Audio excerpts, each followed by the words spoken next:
Trump, he may be throwing a million distractions at the wall, but his Epstein problems, they haven't gone anywhere. But with this latest coming from the New York Times with an Epstein accuser telling the outlet that she brought Trump's name to the FBI twice regarding what she called a troubling encounter. With that accuser being Maria Farmer, a woman who worked for Epstein in 1995 and 1996 while she was in her 20s. Right, and she actually first reported Epstein to law enforcement back in 1996 after she said she was sexually assaulted by both him and Ghislaine Maxwell, and after she learned that Maxwell had massaged her teen sister's bare chest. But they're telling the Times that when she reported this to both the NYPD and FBI, she told officials to take a broader look at those in Epstein's circle, including Donald Trump. And with that, she pointed to an encounter she said she had with him back in 1995 when Epstein unexpectedly called her to his Manhattan office one night. With her saying that she showed up in running shorts only for Trump to arrive soon after, and he began to hover over her. Maria saying she felt scared as she could feel Trump staring at her bare legs, and then when Epstein came into the room, he reportedly told Trump, no, she's not here for you. But then after Epstein and Trump left the room, she claims that she heard Trump comment that he thought she was 16 years old. And on top of bringing this to the authorities in 1996, she apparently told the story again when the FBI interviewed her about Epstein in 2006. Or with Farmer telling the Times that she had always wondered how law enforcement handled her complaints. And while the Times said, it wasn't clear or not if her remarks prompted a deeper investigation into Trump, they did claim that her story is among the clearest indications yet of how Mr. Trump might have come to be named in the sought-after Epstein files. But all of this is, for his part, Trump's camp has denied the story, with a White House representative saying the president was never in Epstein's office. The fact is that the president kicked him out of his club for being a creep. And all of this, it's coming as Trump's been playing Epstein whack-a-mole for a few weeks now, trying to fight constant questions and criticisms about his administration's handling of the files. But also, the more that he's been fighting it and attacking his base for even being interested in it, the more public interest has grown. And in fact, we're now seeing reporting that books and media about Epstein have seen an uptick in sales in recent weeks. And that, along with things like a Netflix docuseries on Epstein seeing a 268% jump in viewership in the second week of July compared to the first week. Right, so the interest in the case and the history here, it's growing as the pressure has been as well. Though that, as many doubt that we're ever actually going to get substantial information. Because while the DOJ did ask a federal judge to unseal grand jury transcripts related to Epstein, you have many thinking that whatever is going to come out there, it's just going to disappoint the public. With, for example, Sarah Kristoff, a former assistant U.S. attorney in Manhattan, telling the AP, the president is trying to present himself as if he's doing something here, and it really is nothing. Or with sources saying that grand jury presentations are generally brief because the goal is to just give enough information to land an indictment. So that's why you had another former federal prosecutor saying it's not going to be everything the FBI and investigators have figured out about Maxwell and Epstein. People want the entire file from however long. That's just not what this is. Or I guess just in other words, get your Nathan Fielder, I hope you're hungry for nothing gifts locked and loaded. But of course, even though that very well could be a dud, we're still gonna have to wait to see what comes. Especially as we're also gonna have to keep our eyes on this lawsuit that Trump just filed against the publisher of the Wall Street Journal, which in case you missed it, it came out just after the Thursday show, with the Wall Street Journal reporting that Trump sent, let's call it a super sus birthday card to Epstein back in 2003. Or with the report saying that Ghislaine Maxwell had compiled letters from dozens of Epstein's friends as a birthday gift, and one was from Donald Trump. And they reported that that letter included a drawing of a naked woman with his signature mimicking pubic hair, with it then also featuring a sort of imaginary scripted conversation between Trump and Epstein that notably ended, a pal is a wonderful thing, happy birthday, and may every day be another wonderful secret. Though there you had Trump denying the authenticity of the letter, saying, this is not me, this is a fake thing, it's a fake Wall Street Journal story, I never wrote a picture in my life, I don't draw pictures of women, it's not my language, it's not my words. And, even though there is substantial evidence that Trump, I guess the word we're using is wrote quite a few pictures in his life, he still followed through on his promise to sue. With Trump accusing Dow Jones and its parent company News Corp of libel and also listing Rupert Murdoch and two Wall Street Journal reporters. And you had the suit claiming that, quote, defendants concocted this story to malign President Trump's character and integrity and deceptively portray him in a false light. But there you have the Journal standing by its reporting, with a spokesperson for Dow Jones saying, we have full confidence in the rigor and accuracy of our reporting and will vigorously defend against any lawsuit. Now that said, while we wait to see how things play out, there are two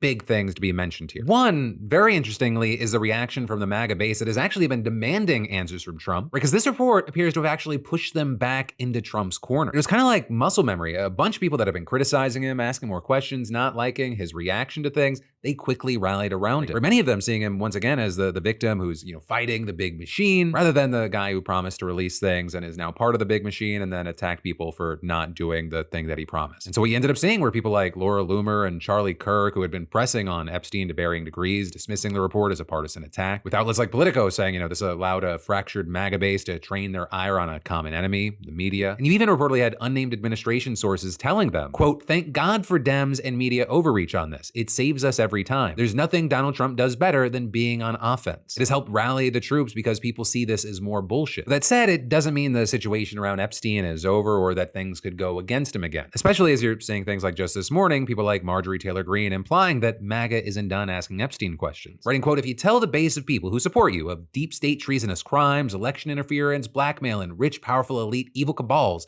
then you must take down every enemy of the people. If not, the base will turn and there's no going back. Dangling bits of red meat no longer satisfies. They want the whole steak dinner and will accept nothing else." Right, and all of that is the second big thing is we have to keep our eyes on this lawsuit because it is just one of a number of media lawsuits that we've seen, with previous ones being settled and experts saying this is setting up a very dangerous situation for the media and even the integrity of our democracy. And whether or not Murdoch and the Wall Street Journal and everyone involved here, they win, lose, or settle, it could set the stage for whatever the hell the next few years are going to look like.